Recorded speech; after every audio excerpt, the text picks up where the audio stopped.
ग्रंथादिराज अभिधान राजेंद्र कोश उसके 7वें भाग को लेकर जब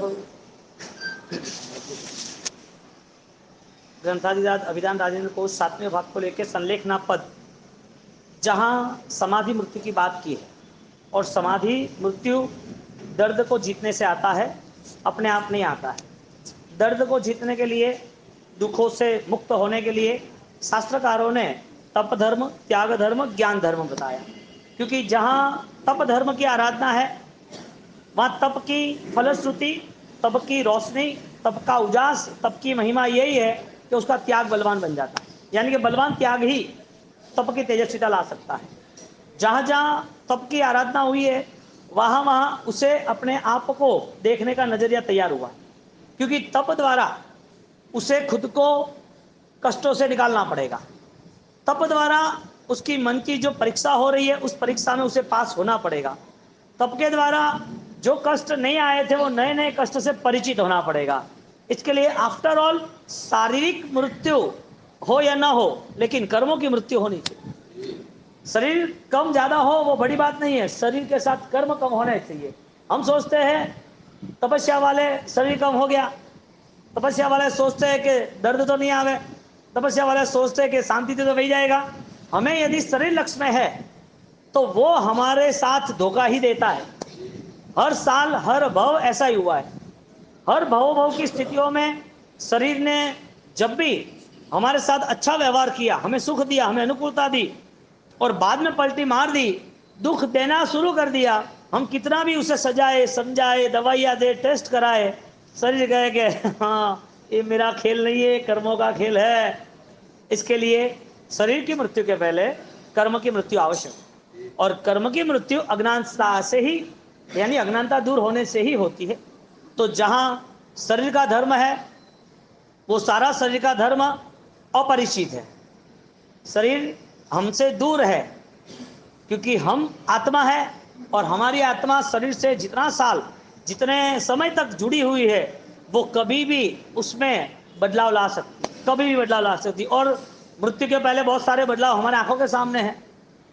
हमारे आंखों के सामने मृत्यु पहले बदलाव, शरीर जीर्ण क्षीर्ण होना, बालें जीर्ण क्षीर्ण होना, चमड़िया पे करचली आ जानी, पैर है तो पैर में पूरा जो चलना करना था बहुत फास्ट चलने वाले कम हो गए, जो 18 घंटे काम करने थे उसको ऑलरेडी अब 10 घंटे 6 घंटे काम करने के लिए भी मन नहीं लग रहा है। ये सारी चीजें शरीर ब्रेक लगा देती, और जहां मन ने ऑर्डर किया वहां शरीर का कुछ नहीं चलता है। शरीर अपने आप काम पे लग जाता है, क्योंकि शरीर कमजोर इसके लिए पड़ा क्योंकि शरीर के तरफ नजर थी। मन कमजोर, शरीर कमजोर। मन बलवान, सारे काम बलवान। शरीर बलवान हो या ना हो कोई बड़ी बात नहीं है। मन बलवान तो शरीर बलवान, ऐसी बात नहीं है। मन बलवान तो धर्म बलवान। शरीर बलवान हो या ना हो वो बड़ी बात नहीं है, लेकिन इतना फाइनल है कि मन कमजोर तो शरीर कमजोर, कि जहां जहां कमजोरियों ने साथ दिया वहां वहां वो हारा है। और जिन लोगों ने हार को ही तय किया है, मन से कमजोरी बन चुके, उसके लिए आध्यात्मिक एक यात्रा भी कठिन है, क्योंकि आत्मा का स्मरण ही नहीं है। जब शरीर की शक्ति और आत्मा की शक्ति दोनों को यदि एक पल्ले पे रखे, जो ऑलरेडी उसकी तुलना ही नहीं होती है, शरीर की शक्तियां, शरीर की यात्राएं, आयुष्य, कर्म, उसकी तुलना आत्मा से पॉसिबल ही नहीं, हो ही नहीं सकती। कोई बोले कि वो नरेंद्र मोदी और यहाँ का एक चेन्नई का, तमिलनाडु का एक सफाई करने वाला वर्कर, उस दोनों को सामने बैठाओ, पॉसिबल ही नहीं है। इसको सामने बैठा के लेना क्या, करना क्या, ये पॉसिबल ही नहीं है। तो यहाँ पर जब तुलना होती है तो वो तुलना एक पुद्गल की होती है और एक परिणाम की होती है। जो तुलना पुद्गल की हुई है वो सारी पुद्गल की तुलनाएं अनंत काल तक नहीं हुई, और अनंत काल व्यतीत हो गया। उस व्यतीत होने के नाते परिस्थिति हमारे हाथ में नहीं रही।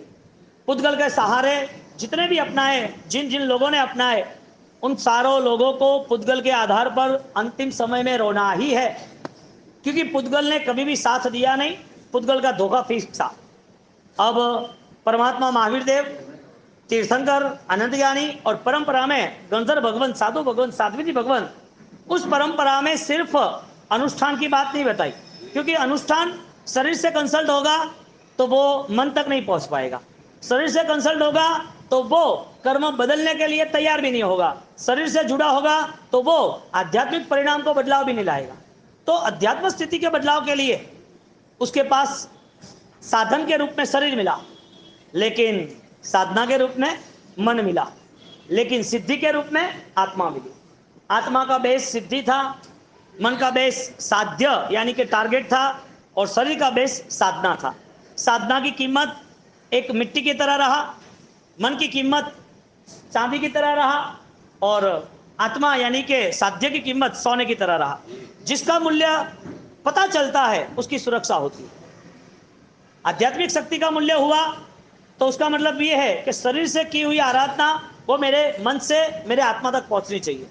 शरीर से किया हुआ कोई भी तप त्याग, वो सारा का सारा अनुष्ठान परमात्मा प्रदत्त आराधना होने के नाते वो सारी आराधना इस जीवन में मुझे फलीभूत बनाने वाली होनी चाहिए। इसके लिए सेंटर में मन को रखा। शरीर बदल जाएगा, मन भी बदल जाएगा, लेकिन मन ने एक जिम्मेदारी ली कि वो संस्कार के साथ जुड़ेगी। वो संस्कार अगले भाव में साथ देगा, अगले भाव में साथ देगा। इसके लिए जिन जिन लोगों ने शरीर का उपयोग सही ढंग से किया है, विराधनाओं से मुक्त होने की पूर्ण तैयारी की है, उस विराधनाओं में पापों में उसे पता है कि मुझे आगे नए कर्मों में जाना है, इसके लिए उसके मन से उसका संकल्प हुआ है कि जो भी मुझे आराधना करनी है वो आराधना अखंड करनी है। शास्त्र के वचन मूल्यवान है क्योंकि वो वचन आध्यात्म के लिए, अध्यात्म के आत्मा के स्मरण के लिए है। वचन के साथ यदि आत्मा का विस्मरण हो गया तो उसके लिए इस जीवन के अंदर पहले ही प्रॉब्लम मन से शुरू होगा, जो कसाय के साथ जुड़ा हुआ है। मन की स्थिति बाह्य भावों से इतनी दौड़ती रहती है, मन की स्थिति हमें ऑलरेडी इतनी चंचल कर देती है, हम सोने को भूल ही गए। पास में है फिर भी, मालिक है फिर भी, अधिकार है फिर भी, जो अपना है फिर भी, जो कहीं जाने वाला नहीं है फिर भी, कोई लूट नहीं सकता है, कोई चोरी नहीं कर सकता है, कोई दफना नहीं सकता है, कोई जला नहीं सकता है, कोई काट नहीं सकता है। नेवम छिद्दंति शास्त्राणि। कौन? आत्मस्मरण। क्योंकि आत्मशरण में, आत्मशरण और आत्मस्मरण में जो विशिष्टता बताई है वो भगवान ने पाई हुई है, उनको मिली हुई है। और जो विशिष्टता उनको मिली है उस विशिष्टता के नाते उन्होंने जगत को ऑलरेडी इशारा किया कि तेरा यदि जीवन मानव भाव का है, इंसान का, देवता का नहीं, जानवर का नहीं, नरक का नहीं, इंसान का, तेरा जीवन मानव जीवन का है तो समझ ले कि पुरानी जिंदगी जो जिया था वो जिंदगी मत जीना। भूतकाल जो था तेरा वो भूतकाल तेरा नहीं होना चाहिए। पास्ट टेंस में शरीर मिला था, कष्ट सहन किए थे, दुख के साथ जीवन पूरा किया था, मौत आई तब तड़प रहे थे, ये सारी जिंदगी छोड़ के आए। मानव जीवन में वो रिपीट नहीं होना चाहिए। मानव जीवन में रिपीट तभी होगा कि मौत का दुख, मौत के डर के कारण आज एक भी दुख हमें पसंद नहीं है। यदि दुख पसंद भी है तो हमारे जीवन में कर्म परिवर्तन का आयाम नहीं, क्योंकि दुख सहन करने की हमारी कैपेसिटी इसके लिए है, दुख सहन करने की तैयारी हमारी इसके लिए है कि उससे हमारा मन कुछ डिमांड कर रहा है, हमें कुछ मिल रहा है। शास्त्रकार कह रहे हैं कि सोने जैसा जो आत्मा है, सुवर्णमय, तेजस्विता, शुद्धि, वो परम साध्य के साथ, लक्ष्य के साथ जुड़ना था तो सिद्धि मिल जाती। इसके लिए मन को टारगेट दिया गया कि तुम्हारे मन में क्या चल रहा है। तो हमारे यहाँ अभिधान राजेंद्र कोश को लेके 7वें भाग में संलेखना शब्द को लेके, समाधि मृत्यु के विचार को लेके सिर्फ शब्दों से जोड़ने की बात नहीं रही, क्योंकि शब्द के पार बोध जो है, उस बोध को लेके यदि जीवन व्यतीत होता है तो पुद्गल को जीतने के लिए पवित्रता साथ में। शरीर पुद्गल है, चाहो या ना चाहो बदलाव आना है। तुम्हारे जीवन में तुमने जो धारणा की है वो नहीं होने वाला है। तो इसका मतलब यह हुआ कि प्रभु महावीर की परंपरा गुरु गौतम स्वामी ने अपनाई है सिर्फ आत्मा के नाम पर। प्रभु महावीर की परंपरा यदि हरिभद्र सूरी महाराज ब्राह्मण होकर अपनाई है, जो विरोध में खड़े थे, तो भी आत्मा के कारण। प्रभु महावीर की परंपरा यदि जानवर की दुनिया में जो कसाई में रहे हुए, जो किसी को मारने के लिए तैयार है, ऐसे जानवर की दुनिया में चंड कौशिक ने अपनाई है, तो सिर्फ आत्मा के लिए। आत्मा तो सबके पास है, जानवर के पास भी आत्मा है, चींटी के पास भी आत्मा है। धर्म के हर कोई ग्रंथ आत्मा की बात कर रहा है। तो आत्मा की बात हो रही है तो कौन सी आत्मा की? आत्मा किसे कहेंगे? बातों में तो शास्त्र भरे जाते हैं, बातों में तो मेरे बोलने में, आपने सुनने में मजा आएगी, कहने में भी और आनंद आता है, लंबा चौड़ा मुझे कहना हो तो मैं कह दूंगा। यहां पर बिलीफ सिस्टम को डेवलप करते हैं, क्योंकि जैन दर्शन यदि आत्मा की शाश्वत भूमिका को न पहचाने तो समाधि का कोई भाव ही नहीं रहेगा। उसके जीवन में शरीर के आधारित कोई धर्म भी रहेगा तो वो धर्म अखंड नहीं रहेगा, क्योंकि उसे धर्म करना है तो सबसे पहले फाइट है कि हर दर्द को मुझे अपनाना है। समाधि दर्द के नाते प्रसन्नता, दुख के नाते और आनंद। नए दुख को आने दे, कोई प्रॉब्लम नहीं, क्योंकि पास्ट टेंस में दुखों की यात्राओं में से ही निकले हैं। मेरा नेचर भूतकाल में दुखों के साथ था, लेकिन सहन करने के साथ नहीं था। मेरा स्वभाव दुख आया तब डर गया था, दुख सहन करके आया, मौत को खत्म करके आया, मौत के साथ रह के आया, पीड़ा और कीड़ा वो सब झेल के आया। लेकिन मृत्यु के साथ जब रहा तो मेरी मौत हुई, मेरा दर्द बहुत पराकाष्ठा पे था, फिर भी मुझे समाधान नहीं मिला। इसके लिए भूतकाल के जीवन में और आज के जीवन में फर्क इतना है, तुम जैन क्रिया से ज्यादा जैन दर्शन से कैसे जुड़ सकते हो? ये डिफरेंस बहुत कठिन है, सब लोगों के पल्ले नहीं पड़ता है। ये जो भेद है ना, वो महान है, विशिष्ट है, क्योंकि अनंत काल के बाद भी उसकी आत्मशक्ति को पहचानने का रास्ता उसे नहीं मिलता। कितने काल? क्रियाओं का ढेर लग जाए, क्रियाओं का बैलेंस बना दे, क्रियाओं को वन बाय वन लिखता जाए, अंत समय में वो याद करे मैंने ये क्रिया की, मैंने ये काम किया, मेरे से ये अनुष्ठान हुआ, मैंने इतना दान किया, इतना तप किया, इतना जाप किया, इतना अनुष्ठान किया, सब सही बेस्ट ना, नहीं, परिणाम बदलते हैं कि नहीं? यदि एक जीव का भी परिणाम, एक जीव के लिए भी यदि परिणाम कोई गलत ठहर गया है तो प्रभु महावीर का मोक्ष रुक गया, नहीं चलेगा। एक छोटा सा मोह माया का प्रपंच दंभ लग गया ना, तो एक सिर्फ छठ बाकी रहा, छठ जितनी निद्रा बाकी रहा, और मोक्ष एक हाथ में था, वहां से वो रिटर्न आया। साधना की पराकाष्ठा कितनी विशिष्ट कक्षा पर ले जाते हमारे ज्ञानी पुरुष, जहां पर सामान्य इंसान सोच ही नहीं सकता, देख ही नहीं सकता, खाली जिंदगी शरीर मिलाए जी लेगा। ये जैन शासन है, जैसे वैसे लोगों के लिए है ही नहीं, और जैसे वैसे लोगों का काम भी नहीं। क्योंकि ये चीज जब महाज्ञानियों ने ग्रंथों में उतार दी, महाज्ञानियों ने जीवन में उतार दी, महाज्ञानियों ने प्रसारित कर दी, और महाज्ञानियों ने शासन की रक्षा के लिए सारे आयाम को सुरक्षित बनाने के लिए सब जगह पर सेटिंग कर दी, ऐसे महान पुरुषों द्वारा प्ररूपित प्रदत्त आराधनाएं वो महाज्ञान के विषय में ही आगे बढ़ सकती है। और हर किसी के जीवन में अनंत ज्ञान की संभावना है, हर किसी के जीवन, हर किसी के जीवन में। रुका कहां? कोई ऐसा तो होगा ना कि ऑलरेडी जो हमें आगे नहीं बढ़ने दे, ऐसी कैसी जंजीर बन गई? तो जहां समाधि मरण है, वहां पर हमारे शास्त्रकार भगवंतों ने आगमों के विषयों में इतने बेहतरीन वर्णन किए हैं, और वो वर्णन सोचते तो ऐसा लगता है कि डिफरेंस कितना। एक साधु भगवंत है, सम्यक दर्शन आधारित चारित्र आराधित आराधना कर रहे, उसके मन के परिणाम आंतरिक विशिष्ट है, और वो आराधना करते करते जीवन समाप्त होने की कगार में है, नजदीक। जीवन जब कगार नजदीक मौत आ रही है, तो नजदीक मौत के कारण उनको अब मन लग गया कि मुझे अब मेरी आराधना साधना में ज्यादा अंदर चला जाना है, अंतर्मुखी यात्रा में स्पीड बढ़ानी है। अब वो साधु भगवंत का शरीर शायद बीमार है, शायद वेदना है, शायद उनके शरीर में ज्यादा समय तक की प्रॉब्लम है, ये सारी कंडीशनों के नाते वो सहन करते हैं। अब उनके मृत्यु में क्या घटना घटती है? उनके मृत्यु में घटना क्या घटती है? वो जब मौत के करीब है, यानी कि देह का वियोग है, उस देह के वियोग के साथ जब वो नौकार महामंत्र के स्मरण के साथ अपने आत्मा का स्मरण है, नमो अरिहंताणम बोलना इतना नहीं, शब्दों के साथ आध्यात्मिक स्थिति निर्मित होती है, क्योंकि इतनी जीवन यात्रा जो व्यतीत हुई वो सारी सम्यक दर्शन यानी कि समझदारी के साथ हुई। सही गलत का नतीजा, सही गलत का निर्णय लेने की क्षमता थी, इसके लिए धर्म में वो जुड़ा था। वरना धर्म करने के लिए तो बहुत सारे रास्ते हैं, लेकिन धर्म फलीभूत का रास्ता एक ही है। धर्म करने के लिए बहुत सारे रास्ते हैं, लेकिन धर्म की फलश्रुति एक ही रास्ते में मिल सकती है, जिसका नाम है मोहनीय का क्षयोक्षम दर्शन ज्ञान चारित्र की शुद्ध तत्व की उपासना, जो पल्ले पड़ती नहीं, समझदारी में आती नहीं, क्योंकि उसकी समझ के लिए उसको 2 घंटा स्वाध्याय में रुकना पड़ेगा। वो जो कुछ कर रहा है उसमें उसकी आत्मा को पहचानना पड़ेगा, उसके जीवन में जो हो रहा है उसमें कितना उसका व्यवहार उसकी आत्मलक्षी बनाए, वो उसे निरीक्षण करके उसकी जीवन यात्रा को उसे सही मार्ग पर ले जाना पड़ेगा।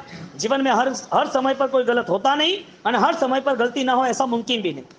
संसार है, दुनिया है, कभी कभी अज्ञान की स्थिति हो जाती है, लेकिन गलत हो गया सो हो गया, सही करने का लक्ष्य उसे समाधि की ओर ले जाता है।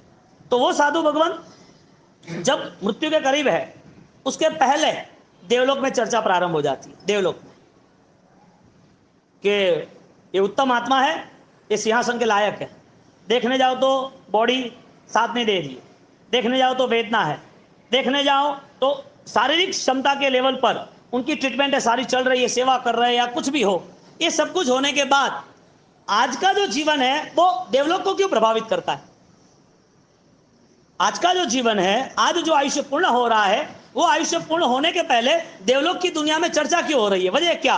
Race the height of purity. उसकी आध्यात्मिक शक्ति इतनी बलवान बन गई है कि देवी देवताओं को, यानी कि देव को इंद्र महाराजा ऑर्डर करते उस आत्मा को स्वागत के साथ, मान सम्मान के साथ लेके आओ। किसके लिए? साधु भगवान के लिए ऐसा नहीं, जो समाधि में रह सकते उनके लिए। इसके लिए समाधि का कमिटमेंट पहले होता है, मरने के वक्त नहीं होता है।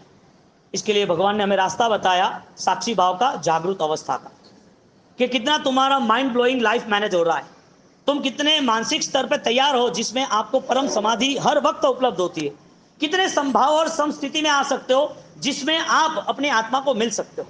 साधु भगवान के लिए कुछ दिनों पहले देवता में चर्चा होने के बाद देवता नीचे आ जाते, देव विमान के साथ जाते कि आपको अभी आगे आना है। वहां पर समाधि मृत्यु होती है और समाधि मृत्यु उनको वहां लेके जाती है। वहां लेके जाने की वजह उनका प्रकृष्ट निजरा कर्म। पुण्यबंध नहीं समझना, मिस्टेक में नहीं पड़ना। पुण्यबंध के कारण मिस्टेक हुई ना तो खाली क्रिया करते रहेंगे और कुछ नहीं करेंगे कि हम ये काम करेंगे हमें अच्छा लाभ मिलेगा, ये करने से अच्छा रहेगा, कि ये करो तो हमारा दिन अच्छा जाएगा, ये करने से ऑलरेडी पुण्यबंध तो होगा। ये सारा मिथ्या भाव है। क्या है? पुण्यबंध के कारण कोई क्रिया ही नहीं करनी है, क्योंकि पुण्य बंध तो है, पुण्य त्याज्य है। इसके लिए तो साधु भगवान सारा संसार छोड़ के निकल जाते। तो पुण्य आदरना है कि छोड़ना है? शास्त्रकार तो त्याग करने की बात कर रहे हैं। पुण्य कितना उपकारी है? मारने वाला है कि तारने वाला है? अनुकूलता मिली, सुख संपत्ति मिली, साधन सामग्री मिली, पद प्रतिष्ठा मिली, अनुकूल शरीर मिला, आसपास में लोगों के मान सम्मान मिले, सब कुछ मिल गया। उसमें लग रहा है कि मेरे अंदर की अहंकार को ऑलरेडी बढ़ावा मिल रहा है, ऐसा लग रहा है कि मेरे अंदर का अहंकार चोट खा के गिर रहा है। क्या सिस्टम सेट हो रही है? क्योंकि शासन हर वक्त जिम्मेदारी ले रहा है कि तू पाप से मुक्त हो, सब पावपणास। शासन की रिस्पॉन्सिबिलिटी है कि कुछ भी हो जाए, ये जन्म के बाद नए जन्म दुख के तो नहीं होने चाहिए। ये कौन स्थिति निर्मित करता है? जिसके पास समझदारी का इशारा होता है। सामान्य कोई घोड़े गाड़ी या कोई राजा सम्राट कोई सवारी पे नगर पे चल रहा है, तो नगर पे चल रहा है तो आसपास का देख रहा है, वो कीड़ों मकोड़ों का नहीं देख रहा है। जिसकी शासन की सवारी है, शासन में जन्म होने के बाद शासन की तरह जीना सीखता है, वो छोटे छोटे इश्यू में आता ही नहीं। छोटे इश्यू में किसको आना है? संकलेश में किसको आना है? क्रोध, मान, माया, लोभ, राग, द्वेष, कलह, अभ्याख्यान, पैशून्य, निंदा, कपट, माया, लंब, दंभ, ये किसको आना है? वो कीड़ों मकोड़ों को देखना है, उसको आना है। और कीड़ों मकोड़ों को देखने वाला कभी वो हीरे के रथ की सवारी भी नहीं कर सकता। तो यहां पर जब जानवर की दुनिया में यदि सेंस डेवलपमेंट हो सकती है, तो इंसान की दुनिया में क्या असंभव है? इसका मतलब इंसान महान बन सकता है, लेकिन रास्ता नहीं मिला तो इंसान जानवर बन जाता है। मेघ कुमार की बात लेनी है, इसके पहले की ये पूरी पूर्व भूमिका है कि जहां पर महामंत्र की आराधना सर्व पापों का नाश करने के लिए तैयार है, महामंत्र की आराधना करने वाले जो भी पुण्यात्मा है, उसकी समझदारी में कोई कमी नहीं आई। इसके लिए परम साधना, परम समाधि, परम सिद्धि उनके चरणों में आ गई। और हमारे दादा गुरुदेव राय श्रीमद देख लो आप, उन्होंने क्या नहीं किया? उनकी साधना में क्या कमी रही? क्यों आज हजारों साल, हजारों लोग, आज लाखों, हजारों काय के लाखों लोग उनके पीछे पड़े? वजह क्या? क्या था उनके पास? इंसान ही थे ना। हाँ, उनकी भी साधना करने के लिए वो तत्पर थे, तो बहुत सारे साधक थे कि नहीं थे?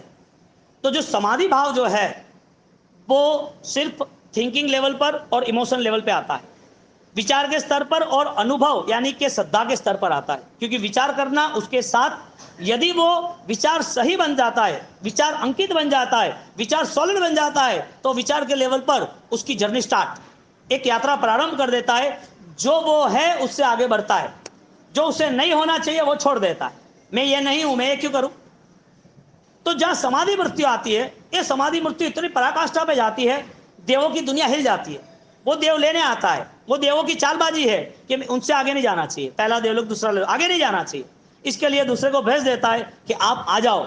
उस समय पर मृत्यु के पहले भी ऐसी महान आत्माओं को सिमंदर स्वामी, महाविद्य क्षेत्र, समोह शरण, ये सब दिखता है। उनको दिखता है, उनके अंत समय में उनकी तीर्थ यात्रा पवित्र हो जाती है, तीर्थ यात्रा में जुड़ जाते हैं। अब जिंदगी भर उन्होंने जो बोया था, अब अंत समय में वो फल खाना है। ये रूल्स तो कॉमन है ना सबके लिए। अब आप एक गुल्लक है, गुल्लक गल्लो नाना छोकराओं माटे, एक गुल्लक है, उसमें आप पैसे भरते गए, छोटे बच्चे को दे दिया कॉइन।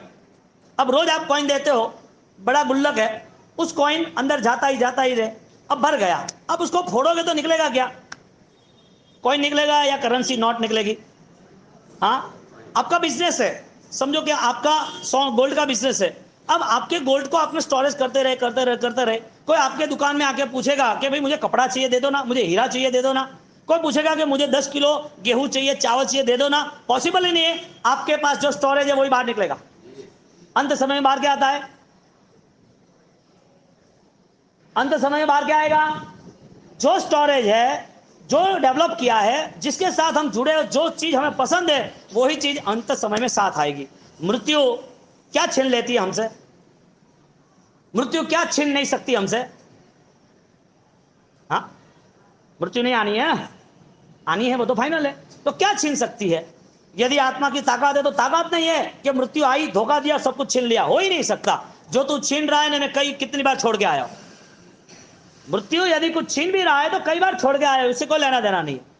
और मेरी आत्मा और आत्मा की शक्ति और आत्मा की परिणाम और परिणति की आराधना, वो पॉसिबल ही नहीं है कि मृत्यु उठा सकती है, क्योंकि मृत्यु तो ऑलरेडी एक व्यवहार है जो हर बार हमने निभाया है। ऑक्सीजन लेने और छोड़ने में कोई प्रॉब्लम नहीं होती है, उसके लिए कोई ट्राई नहीं करना पड़ता है। ऑक्सीजन लेने के लिए कोई आयोजन नहीं करना पड़ता है कि चलो टाइम हुआ ऑक्सीजन लो, अब समय हो गया अभी छोड़ो। Oxygen is the use to that body, यानी कि मृत्यु इज द यूज टू। मृत्यु हर बार होती आई, सेंस एक्टिव नहीं हुई कि ये मृत्यु हो रही है, जो मेरी नहीं हो रही है, बाकी सबकी हो रही है। जितनी भी मृत्यु हुई वो मेरी नहीं थी, इसके लिए तो मैं आगे आया। जो मुझे कुछ मिला था वो भी मेरा नहीं है, इसके लिए वो छूट जाता है। जो मैं इकट्ठा कर रहा हूं वो बेवकूफ से बाहर आऊं तो मेरा जो है वो मुझे मिल जाएगा। ये कौन तय करेगा?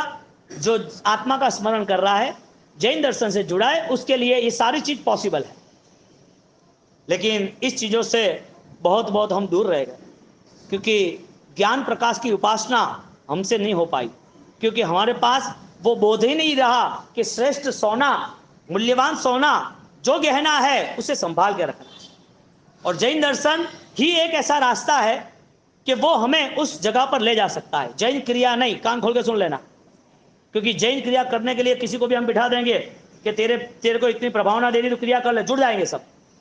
तो कोई भी जुड़ लाके उठा के ले आओ, तमिल को उठा के लेके वो भी आ जाएगा। जैनों के साथ एक साथ ग्रुप इकट्ठा करना है तो भी हो जाएगा। ऐसा कोई लोभ और दंभ और माया का, लालच का कोई धर्म ही नहीं बताया, क्योंकि वो जब माइंड उसका जब वहां पर जुड़ा है तो उसे ज्ञान की, परमात्मा के शासन की, परमात्मा के अनुष्ठान की वैल्यू क्या रहेगी? वो कुछ नहीं रह पाएगी। इसके लिए जहां जहां भी उसने आत्मा के बिना जो कुछ किया ना, वो सारी चीज विस्मरण के कारण, यानी कि आत्मा के विस्मरण के कारण सारी चीज शायद अंधश्रद्धा के नाम पर जमा हो गई, मिथ्यात्व के नाम पर जमा हो गई। 21 प्रकार के अलग अलग स्टेटमेंट कल आपको दो दिए थे, जीव में अजीव, अजीव में जीव, मूर्त में अमूर्त, अमूर्त में मूर्त। ये जो अमूर्त यानी जो पुद्गल है, मूर्त यानी जो पुद्गल और परिणति है, उसका भेद, उसका विजन बहुत कठिन है। तो देवलोक की दुनिया में जाते जाते उसको रिक्वेस्ट करते कि आप पधारो। उस समय भी उनकी सेंस एक्टिव है कि वो सुख मेरे लिए योग्य नहीं। साधु बने हैं, सुख छोड़ के बने थे, सुख सामने आए तो भी छोड़ दिया। और छोड़ने के साथ जब उसे पता चला कि आप देवलोक के अतिथि हो, देवलोक के लिए आपको लेने आया हो, तब भी उसकी सेंस एक्टिव है, मुझे देवलोक नहीं चाहिए, मुझे तो परमात्मा के चरण और शरण और स्मरण चाहिए। इसके लिए मुझे तो सिमंदर स्वामी के दर्शन चाहिए। सुख मिला सामने, आ रहे देवलोक, आपका मन क्या रहेगा? हाँ, मृत्यु के बाद देवलोक, अच्छी बात है। तो चारित्र जीवन इसके लिए थोड़ी है। चारित्र जीवन सुख के त्याग के लिए था। यहां पर तुमने जो सुख छोड़ा, ऐसा का ऐसा देवलोक में सुख है। सुख की तो परिभाषा, सुख का सब्जेक्ट तो एक ही है, कोई बड़ी बात थोड़ी है। आत्मा लक्ष्य आराधना होती है तो सुख की कोई भी चीज हो, कोई भी विद्या हो, कोई भी संपत्ति हो, कोई भी मंत्र तंत्र हो, कोई भी अद्भुत चमत्कारिक चीज हो, वो सुख यदि संसार का है तो आध्यात्मिक स्थिति से रिजेक्ट है। अध्यात्म स्तर से उसकी कोई वैल्यू नहीं। आज हमारे यहाँ 1.25 करोड़ जाप की आराधना शुरू हो रही है, ओम ह्रीम श्रीम हरम नमः की। और वो आराधना गुरु महाराज ने 1.25 करोड़, 1 राउंड 8 28 ऐसे 25 करोड़ का जाप किया, पूरी जिंदगी भर यही चला। और ये जब अरहम की आलम्बन लेके निरालंबन अवस्था पर चले गए तो ऐसे प्रभावी दादा गुरुदेव राइन सूरी महाराज के इसी काम को और ऊर्जा और ताकत देने के लिए अपने उपकारी गुरु भगवान आचार्य भगवान जैन सिंह सूरी महाराज ने पूरी नवकार की आराधना प्रारंभ कराई पूरे संघों के अंदर श्रावण महीना के अंदर। और हम वो नमस्कार महामंत्र की आराधना कैसी करते हैं? वजह क्या क्या क्या था? इसके अलावा दुनिया में बहुत सारे चमत्कार है। दुनिया में हर जगह पर दुकान लेकर बैठे सब लोग, आ जाओ तुम्हारा भला कर देंगे, तुम्हें ताबीज दोरा धागा सब कुछ दे देंगे, तुम जहां भी आओ तुम्हें जो करना वो हो जाएगा, तुम्हें क्या मुहूर्त चाहिए, क्या विधि चाहिए, क्या व्यवस्था चाहिए, मैं कर दूंगा। दुकान खोल के बैठे हैं। और जहां पर अंधश्रद्धा, लालची, लोभी, दंभी, मायावी, कुपट, जिनके मन में पाप भरे, उसको ये सारे लोग चाहिए, सारे लोग चाहिए, हमारा भला होना चाहिए। तो हमारे गुरु महाराज ने क्या किया था? हाँ, हमारे गुरु महाराज ने हमारी परंपरा में क्रियोद्धार में इतना कष्ट सहन किया, इतने विरोधों में खड़े रहे। उन्होंने क्या किया था? उनकी आत्मा रोती कि ऐसे लोगों का मैं गुरु बना, उनकी आत्मा रोती कि ऐसे लोगों के साथ में रहा, इनकी परंपरा में उनको मैंने आशीर्वाद दिया, उनको वास्केप किए। क्यों? इन लोगों ने किसके लिए? ये कोई सौदाबाजी थी कि गुरु मिल गए संसार बच गया? हाँ, यही चलता है ना, कुछ मिल जाए, कुछ भला होना चाहिए। जैन दर्शन ऐसी सामान्य बात कर ही नहीं सकता, और सामान्य लोगों के पास जैन दर्शन आ ही नहीं सकता। कीड़े मकड़ों को कहां तुम रखोगे? सोने में रखोगे? वो कीचड़ में रहते हैं, सोने में थोड़ी रहता है। हमारी साइंस बेस्ट हो, यानी कि उत्तम बने, उसके लिए शास्त्रकारों ने हमें संलेखना पद बताया। और वो संलेखना का बेस्ट उदाहरण हमने परसों गुरु सातम का यहाँ सामायिक किया ना। वो साध्वी भगवंत की इतनी अच्छी जबरदस्त समाधि रही। आज सुबह ही भरत भाई लाड़ू आए हैं, मैंने आपको आगे बोला था, वो जबरदस्त सेवा कर रहे। तो त्रिस्तुति जैन संघ अहमदाबाद से उनकी कंटिन्यूटी सेवा रही। उन्होंने नाम बताया जिग्नेश भाई सोनू, पूरे सुबह 20 मिनट पूरी डिटेल्स क्लियर की, क्योंकि कंटिन्यूटी उनकी समाधि रहे, इसके लिए कंटिन्यूटी फॉर्म में वो थे। तो करीबन 3 साल से सारी बातें चीतें चली रही थी। 1-2 बार सीरियस भी हो गए, बाहर भी आ गए, वो भी अरहम के प्रभाव से उनको भी बहुत लाभ मिला। उनकी इतनी अच्छी समाधि रही। वो साध्वी भगवंत सौरभ कला श्रीजी महाराज, उनका मुझे याद नहीं है, पालीताना में जब हम रुके थे उनका भी वहां था। तो वहां पर जब संघ लेके आने के बाद, दीक्षा की के माहौल में रुकने के बाद, वहां पर जब पाठ चल रहा है, स्वाध्याय चल रहा है, वाचना चलती थी साध्वी जी भगवंतों और साधु भगवंतों की, उस वाचनाओं के अंदर वो है इतना साधु साध्वी को पता चले, बाकी आप श्रावक वहां 1000 लोग चले जाओ तो पता नहीं चले कि भगवंत यहाँ है। आवाज ही नहीं, साइलेंटली सब वर्क करना, खुद के आराधना से ही लेना देना। और वो जितना बोया ना, वो अंत समय में साथ आया। कल परसों समाधि, परम समाधि रही, बहुत ही सातापूर्वक रही। हर चारित्र जीवन की आराधना को लेके उन्होंने हर जगह पर जागृति रखी। और वो जागृति के साथ साथ उन्होंने अपनी समाधि को लेके अपने मन को इतना बलवान बनाया, अपनी आत्मा को इतना शक्तिशाली बनाया कि जितने लोग वहां थे आसपास के, जितने लोग भी उनको मिले ये लास्ट 2-3 महीने में या ज्यादा प्रॉब्लम के टाइम पर, वो सारे के सारे लोग, उनकी एक ही बात थी, ये परम समाधि रही। ये जैन दर्शन के अलावा कोई दे सकता है? हाँ, ये हमारे भरत भाई लाडू है ना, आप कोई भी साधु साध्वी को अहमदाबाद लाके रख दो, आप कभी भी उनके फोन करो, 10 फोन में से वो 10 में से आपका एक भी नहीं उठाएगा। 10 लोग अलग अलग करे तो भी, और उनका एक ही जवाब होगा, मैं महाराज साहब के पास हूँ, मैं डॉक्टर के पास फाइल बता रहा हूँ, या ऑपरेशन थिएटर में या हॉस्पिटल में हो, या उनकी दवा लेने आया हूँ, या महाराज साहब के रिपोर्ट को सेट कर रहा हूँ। एक ही जवाब होगा, एक ही जवाब होगा उनका। वो भी ऑलरेडी कल इतने लोड के बाद वो महाराज साहब को पूछ के आए तो कहे नहीं तुम जाओ जाओ, अचानक शाम को तय किया। और आज ये परिषद के पुण्यशाली सब साधु साधु भगवान के दर्शन के लिए आए हैं, जंगम यात्रा, स्थावर यात्रा के साथ। तो समाधि मृत्यु किसको कही? जहां पर तुम्हारा देह तुम्हें दुख नहीं देता। समाधि मृत्यु किसको कही? समाधि भाव किसको कहा?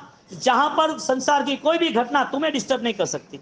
समाधि में रहने का किसने कहा? समाधि में मस्त कौन रहा? जहां पर सारे व्यक्ति, सारे वस्तु, सारी घटनाएं वो तुम्हें कहीं पर भी तुम्हारी आत्मा को नीचे न ले, तुम्हारे आत्मा से भाव के दूर न कर सके।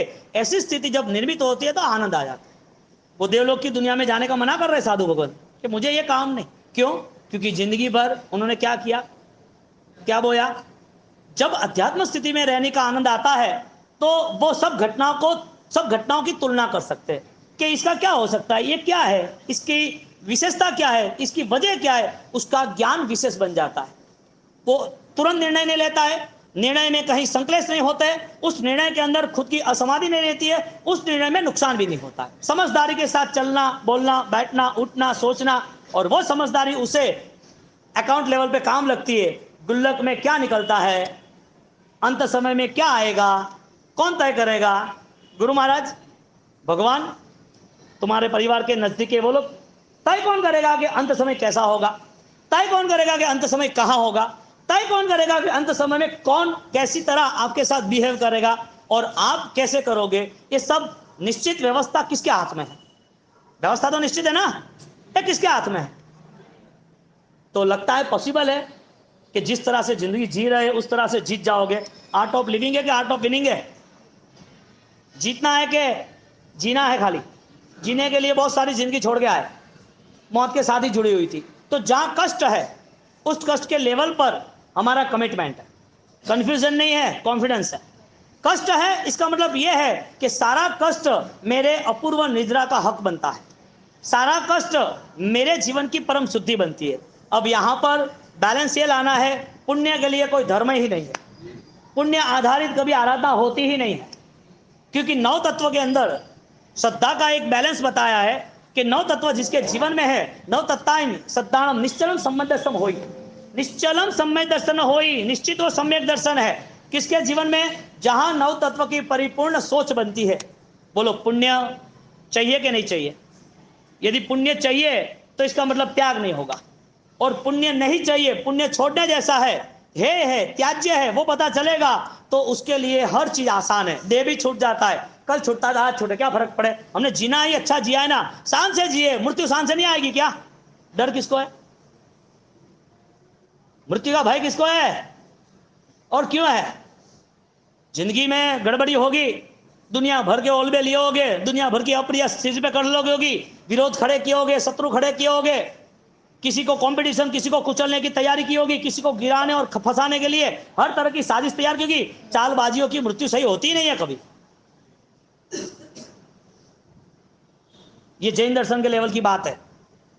स्वजन को तो सेवा ही करनी है, और वो स्वजन सेवा इतनी बेस्ट करे, इतनी अच्छी करे कि जिसके हिसाब से उनको ऐसा लगे कि मुझे पश्चाताप करना ही पड़ेगा, नहीं चलेगा, मेरे जीवन में ये सारी यात्रा मुझे बदलनी पड़ेगी। अंत समय में भी मृत्यु सुधारा जा सकता है यदि विचार सक्षम हो तो हमारी बात ये चल रही है, मौत शरीर की होनी चाहिए, कर्मों की होनी चाहिए कि अज्ञान की होनी चाहिए?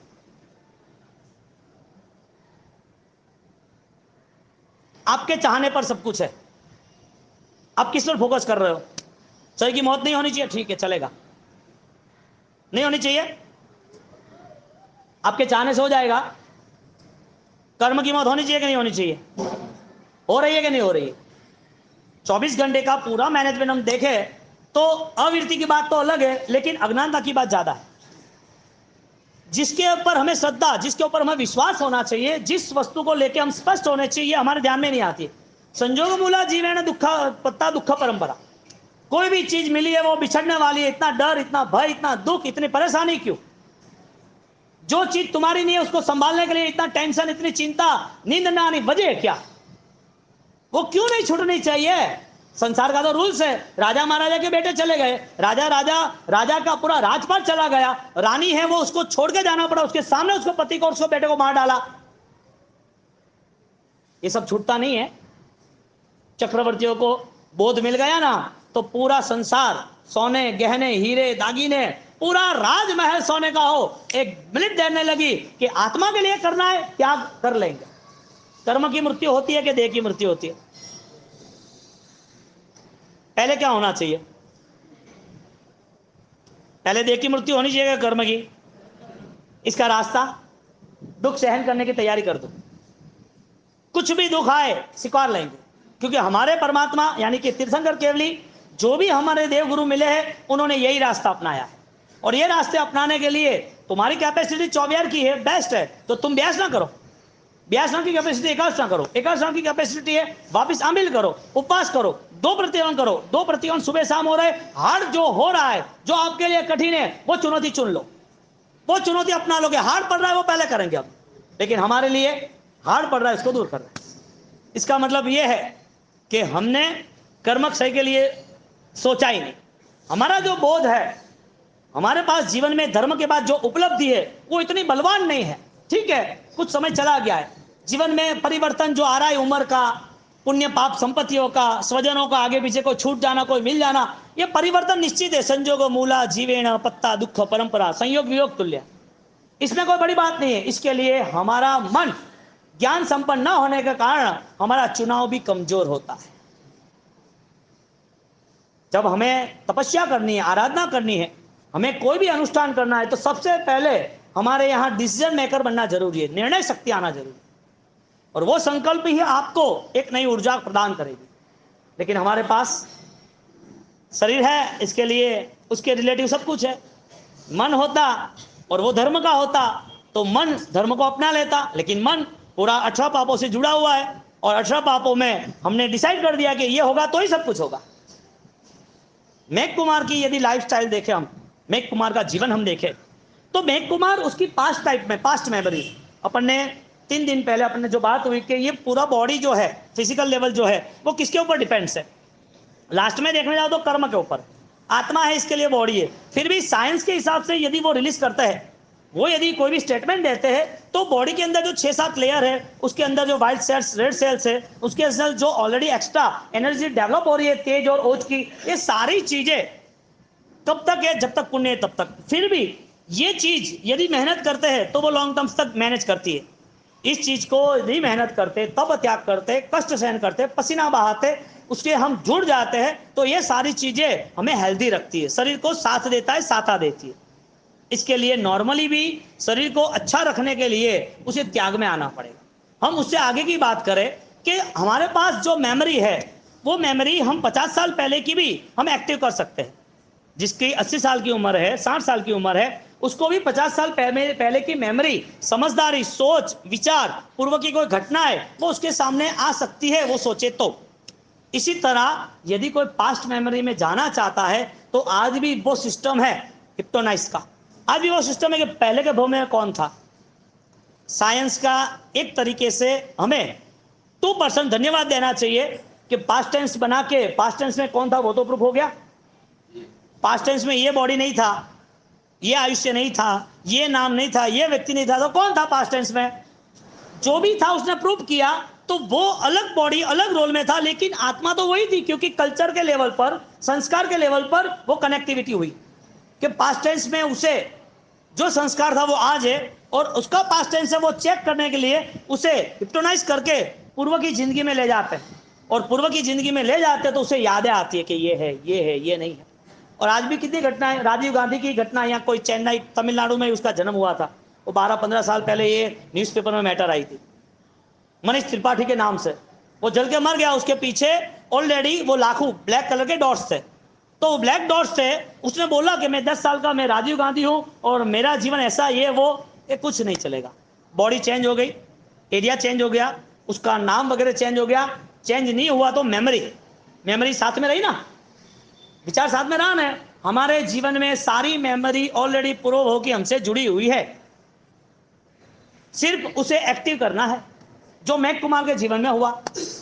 जब मेघ कुमार पूर्व के भावों में जब समाधि मृत्यु को तय करते हैं, पूर्व के भाव में, हाथी के भाव में, जानवर की दुनिया है। अब मेघ कुमार में तो क्या नहीं कर सकते, जब हाथी का भाव है, उसके पहले भी हाथी का भाव था, तो हाथी का भाव था तब वो आग में जल गए, जंगल की आग थी तो। और सेकंड लेवल पर जब दूसरा जीवन आया, तो दूसरे जीवन में वापस मेमोरी एक्टिव हुई कि मैं इसी आग से जल गया था, अब बहुत सारे दूसरे जीव है, वो मरने नहीं चाहिए। यहां संकल्प शक्ति हर कोई काम करा सकता है, वो प्रूफ है। आपका मन कमजोर नहीं है, इसका मतलब आपके जीवन में फरियाद कम है। बार बार फरियाद, किसके ऊपर अपराध, कोई शत्रु, किसी को बदला लेने की भावना, एक किसके जीवन में पता है? जिसको ये जीवन जानवर की तरह जीना और खत्म करना, इसके लिए। क्योंकि जीवन भी जानवर ही मिलना है, क्योंकि ये सारी मेमोरी आई कहां से? उसने सर्व जीवों के प्रति स्नेह सोचा कि जो परिचित नहीं है, अपरिचित है, मेरे नहीं है, वो सारे जीव, उसको मैं बचाने की कोशिश करूं। किसी की हेल्प नहीं ली, जानवर की दुनिया है, उसने काम स्टार्ट किया और सब जगह पर एक एरिया को घास फूस, सूखी घास से दूर कर दिया, यानी कि ओपन लैंड कर दी, पूरा स्पेस क्लियर कर दिया। और जैसे पूरा स्पेस साफ हो गया, साफ होने के बाद सारे दूसरे जानवर वन बाय वन आग के कारण आते गए। अब सोचने की बात यह है, उसके शरीर से काम नहीं हो सकता था। हाथी के शरीर से 5 किलोमीटर का 3 किलोमीटर का जो भी एरिया हो, वो एरिया उसे साफ करने के लिए उसे कितना टाइम चाहिए? एक तो टाइम कितना इन्वॉल्व किया, सोच कितनी इन्वॉल्व की, उसने समय कितना लगाया, और ये लगाने के पीछे थके या ना थके, कितनी सारी कंडीशन को मैनेज किया, तब उसे आनंद आया। बोलो, शरीर के कारण आया कि मन के कारण आया? हाँ, शरीर तो बहुत सारे लोगों को मिला था उस टाइम, वो हाथी है, उससे भी अच्छा स्पीड से काम दूसरा कर सकता था। इसके लिए मन के ऊपर फोकस करना जरूरी था। जो हमारे अंदर चलती यात्रा है, विचार यात्रा, उस विचार यात्रा को भाव यात्रा का स्वरूप देना जरूरी था। इस लेवल पर जब हाथी के जीवन में वो सफाई कर रहे हैं, हार्ड है कि नहीं? सूट से, पैर से उठा बढ़ा करना, सब वन बाय वन खिसकाना, वो खिसका खिसका से 10 foot 20 foot 100 foot 200 foot 500 foot one by 2 kilometre को 3 किलोमीटर के एरिया, उसको मन ही हो गया कि जितने को बचा सके इतने को बचाना है। अपरिचित के प्रति स्नेह रखना, यह करुणा है। इसका मतलब रिवर्स है, परिचित के प्रति भी और स्नेह रखना चाहिए। सभी जीव करूं, क्यों? वजह क्या? घृणा का भाव कहां से आएगा? यदि जैन दर्शन होगा तो, जैन दर्शन होगा तो स्नेह की कमी कहां रहेगी? जैन दर्शन होगा तो हार्ड क्या लगेगा? जैन दर्शन होगा तो वो त्याग क्यों नहीं करेगा? सब कुछ करेगा। मूल्य किसका है? साधना की सिद्धि का। साधना के बाद सिद्धि का है, क्योंकि साध्य मजबूत था, टारगेट बेस्ट था। अब हाथी के फर्स्ट लेवल पर उसने क्लियर किया। क्लियर करते करते हार्ड लग रहा है, कठिन है, फिर भी छोड़ा नहीं। मन सजाग बन गया, मुझे करना ही है। और करते करते करते वो थक भी गया होगा, परेशान भी हुआ होगा। उसने देखा होगा कोई नहीं कर रहा है, मैं क्यों करूं? नेगेटिव थॉट्स आते हैं लोगों के जीवन में, जानवर को ही थोड़ी आते हैं, इंसान को भी आते ही। नेगेटिव थॉट्स नहीं आया उसके जीवन में, और नेगेटिव थॉट्स नहीं आया, मैं अकेला ही थोड़ी करूंगा। पहाड़ अकेले को ही तोड़ना है, कोई जरूरी थोड़ी है कि कोई नया हनुमान आएगा, कोई जरूरी थोड़ी है कि कोई गिरजाधर, कोई ऐसा किशन का नहीं आएगा और पूरा वो गिरीवर उठा लेगा। लेकिन जरूरी थोड़ी है कि कोई आए और काम करे, तुम्हें ही काम करना है, वन मैन आर्मी। ये संकल्प है ना, बहुत बड़ी प्रॉपर्टी मांग लेता है। ये संकल्प की शक्ति है ना, बहुत बड़ा बलिदान मांग लेता है। जैसे वैसे लोगों का काम ही नहीं। यहां पर जब ये सारी कंडीशन के बाद जब आग लगनी शुरू हुई, तो स्पेशल स्पेस के वहां आ गए, एक जगह पर वो खड़े हो गए हाथी। अब हाथी के जीवन में ये सोच बन सकती है कि किसी को बचाना है। यदि हाथी के, जानवर के जीवन में ये सोच बन सकती है, तो इंसान के जीवन में तो मुमकिन ही है कि मेरे जीवन में फाइनली जैन दर्शन के हिसाब से, जैन अनुष्ठान के हिसाब से, जैन क्रिया के हिसाब से, जैन धर्म के हिसाब से, यदि मुझे कोई भी धर्म करना है, कोई भी परमात्मा की भक्ति करनी है, मुझे शासन के अंदर योगदान देना है, तो मेरा फर्स्ट रूल्स ये बनेगा, पहले प्राणातिपात, रात्रि भोजन मेरे जीवन में हो ही नहीं सकता, जमीन गंध हो ही नहीं सकता, अभ्यस्त खानपान हो ही नहीं सकता। किसके जीवन में है और क्यों है? वजह ज्ञान से दूर है। और जहां पर प्रभु महावीर का मार्ग है, वहां पर हिंसा हो ही नहीं सकती, न मन से, न वचन से, न काया से। यदि हुई है तो उसे डर लग रहा है, प्रायश्चित के लिए तैयार है, कन्फेशन, माफी मांग रहा है, ये नहीं होता तो अच्छा होता। पाप किसके लिए है? अज्ञानियों के लिए। धर्म किसके लिए है? जिसको लंबा चलना ज्ञानियों के लिए। ज्ञान और अज्ञान का इतना ही विवेक है कि जहां तुम आपकी तरह अन्य जीवों को देख सकते हो, खुद की तरह अन्य जीवों को देख सकते हो। यहां पर जब यह कंडीशन बनी, और इस कंडीशन के नाते हाथी वो खुद जीव दया के पालन में, सर्व जीवों के स्नेह के पालन में वो जुड़ जाते हैं, और वन बाय वन आग के नाते सारे जीव आ जाते हैं। आग लगी है चारों ओर, और वन बाय वन सारे जीव आसपास में आ गए। और जैसे वो सारे दूसरे जानवर आते हैं, और आते आते इकट्ठे हो गए, एक दिन भूखा रहा, 2 दिन भूखा रहा, आनंद है। हालांकि जानवर की दुनिया में कोई विवेक नहीं है, उसको तो 24 घंटा खाना ही है, कोई भी खाना दे दो, कभी भी दे दो, ले लेगा। जानवर की दुनिया में विवेक नहीं है। इसके लिए धर्म के लिए इतना योग्य भी नहीं बताया, धर्म के लिए इतनी योग्य अवस्था उनकी नहीं है, क्योंकि उनके पास जीवन है, पंचेंद्रिय अवस्था है, उनके पास आत्मा है, लेकिन उसके पास बोध नहीं। 2 दिन भूखा रहा, बोध किसने दिया? शरीर ने क्या? मन ने? बोध कहां से आया? मन के द्वारा जो बोध आया, वो बोध इतना पर्टिकुलर, इतना परफेक्ट हो गया कि वो बोध के कारण वो आनंदित है। भूखा रहना कष्ट है कि नहीं है? हाँ, भूखा रहना कष्ट है कि नहीं है? भूखा रहने की बात छोड़ो, एक चाय सही नहीं हो तो भी दिमाग खराब हो जाता है, नहीं मिली तो दिमाग खराब हो जाता है, व्यसन उसे पकड़ लेता है। सिर्फ चीजों का व्यसन ऐसा नहीं, कभी कभी विचारों का भी व्यसन होता है। जो पकड़े हुए विचार वो छोड़ने के लिए राजी नहीं होता। नहीं, मुझे इस बात की बात नहीं करना, इस लेवल में मुझे नहीं ले जाना, इसकी बात मेरे साथ नहीं जमेगी, ये बात छोड़, बाकी जो करना मैं कर लेंगे। क्यों भाई? ऊणा 5-7 कोलिया ऊणा रहा, ऊणोदरी तप, पता है अतिचार में आता है, क्या बोलते हैं? 5-7 कोलिया ऊणा रहा, 5-7 विचार छोड़ दो ना, वो भी तपी है। कोई छोटे बड़े विचार तुमको दुखी करते वो भी छोड़ दो, वो भी तपी है। जहां अर्थ ध्यान से मुक्त होना है, रौद्र ध्यान से मुक्त होना है, ये विशिष्ट अवस्था है। इसके लिए शरीर का धर्म जब बनता है, और शरीर के लिए ही बनता है, तो मन का नहीं बनता है, और मन का धर्म बनता है तो पवित्रता के साथ बनता है, वो अखंड रहता है। भव भव तुम चरणों सेवा, नए भव तक साथ देता है, जो हाथी को दे रहा है। हम उपवास कर सकते हैं, विचार त्याग नहीं कर सकते, यानी कि भोजन त्याग कर सकते हैं, विचार त्याग क्यों नहीं करना? जब कष्ट की स्थिति निर्मित होती है और जब आनंद मिलता है तो समझ लेना कि प्रभु के आशीर्वाद है। देवगुरु धर्म के अवतरण की स्थिति निर्मित हो रही है, उनके आशीर्वाद की वर्षा में हम नहा रहे, एक साक्षात्कार सामने दिख रहा है, क्योंकि ये सारी कष्ट की स्थिति इस संसार में मुमकिन ही नहीं। चारों ओर मोह का साम्राज्य छाया हुआ है, चारों ओर मन को हारने के लिए हर निमित्त मिल रहा है, चारों ओर नए पापों का बंध सिर पे लेके घूमने वाले चारों ओर दिख रहे हैं और चारों ओर ले जा रहे हैं। ऐसी स्थिति में मन को निर्मलता देनी, मन को शांत बनाना, आध्यात्मिक स्थिति से शुद्धि के साथ चलना, ये मेरे आत्मा के लिए उपकारी नहीं है, ऐसा संकल्पबद्ध जीवन जीना पुण्यशाली है, परम पुण्यशाली। पुण्यशाली तो ठीक है, वो तो कोई साधनों से बन जाते हैं, परम पुण्यशाली वो भावों से बनते हैं, जिसका भाव धर्म शालीभद्र जैसा बन गया। यह हाथी जब वो स्पेस क्लियर करता है, कष्ट के नाम पर आनंद है। बोलो 12 घंटा आज जीवन आपको खाना है, 12 घंटा आप ये तय कर सकते हो?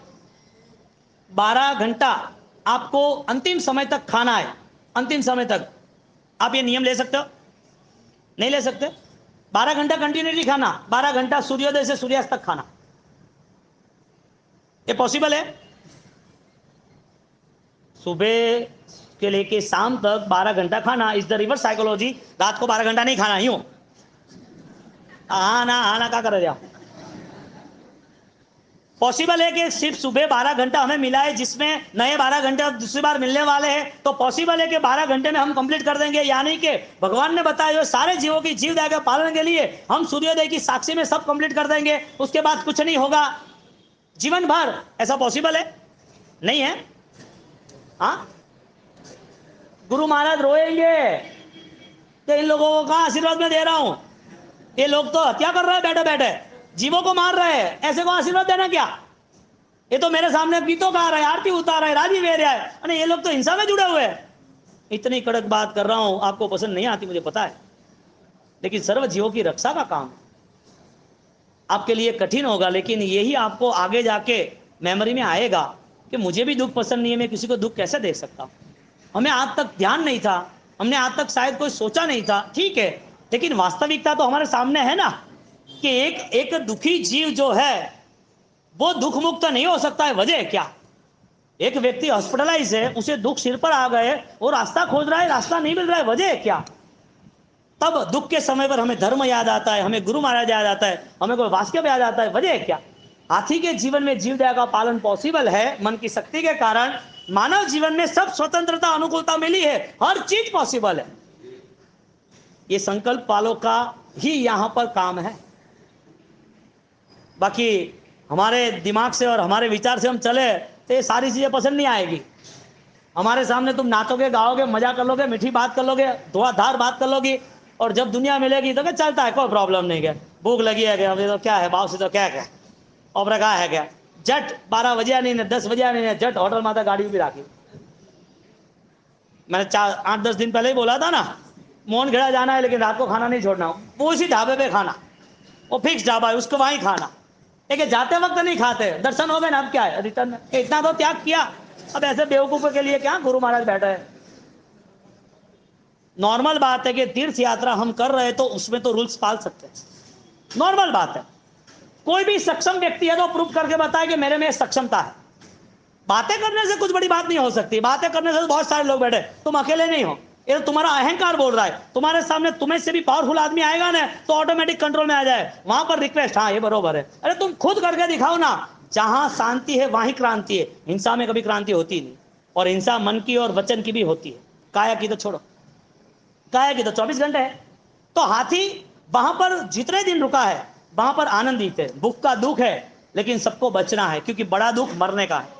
वहां गए तो वहां जाने के बाद ऑलरेडी वो आग हमें जला देगी, खाक कर देगी, तो वो आग न खाक करे इसके लिए वहां खड़े हैं। दुखम पश्चिम अधिकम दुखम, छोटे दुख स्वीकार इसके लिए है कि बड़े दुख को हमें लाना नहीं। छोटे दुख स्वीकार क्यों है? बड़े दुख को हमें लाना नहीं है। दुखम पश्चिम अधिकम दुखम, बड़ा दुख आने वाला है, उससे पहले छोटे दुख से हम कॉम्प्रोमाइज कर ले, चलेगा, छोड़ दो ना, क्या फर्क पड़ता है। ये विजन संलेखना जो गुरु महाराज ने लिखा ना, सम्यक लेखन, लेखन यानी लिखना, शब्द, शब्द जो लिखा जाता है वो पढ़ा जाता है। पढ़ने वाले की आंख चमड़े की होती है, शब्द के पीछे का रहस्य जिसको पढ़ना है वो आंख श्रद्धा की होती है। शब्द से ही चलना है कि शब्द के पार भी चलना है?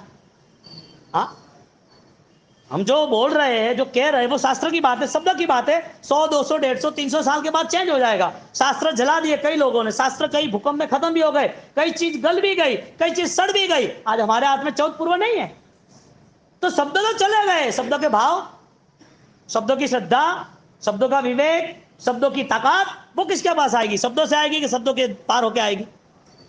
हाँ, जब वो हाथी वहां पर जब वो सफाई कर रहे हो और 2 दिन 3 दिन वहां खड़े रहते हैं, हाँ, आसान है कि नहीं? 3 दिन भूखा रहना नहीं है आसान, कष्ट नहीं है।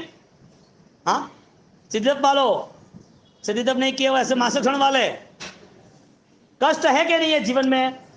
शरीर का मृत्यु आएगा कि नहीं आएगा? कब आएगा? 100 साल बाद? पता नहीं है कल का। आज किया वो सही, आज जो भी करना है मस्ती से कर लो, दिल खुश होकर कर लो। आपको एहसास होना चाहिए कि सही रास्ते पे चल रहे हैं। आपको पता होना चाहिए कि मेरा जीवन सही ढंग से हो रहा है। दुनिया की बात छोड़ो, दुनिया तो है ना वो भगवान को भी छोड़ देंगे कि मेरी बाधा पूरी नहीं की, तुम्हारे यहाँ नहीं जाना, दूसरे बार जाना है। पब्लिक है, उसे क्या लेना देना, वो तो भगवान को छोड़ देते हैं। रखते हैं क्या? भगवान का भी साथ रखना चाहते हैं। आज यहाँ श्रद्धा पूरी नहीं हुई, यहाँ पर मेरी बाधा पूरी नहीं हुई, यहाँ से मुझे सुख नहीं मिला, दूसरी जगह जाना, यहाँ मुझे सुख मिल जाएगा। ये भगवान नहीं तो भगवान, पब्लिक का क्या लेना देना, तो भगवान छोड़ देते, तुम्हें नहीं छोड़ेंगे, उनके लिए जीना ही नहीं।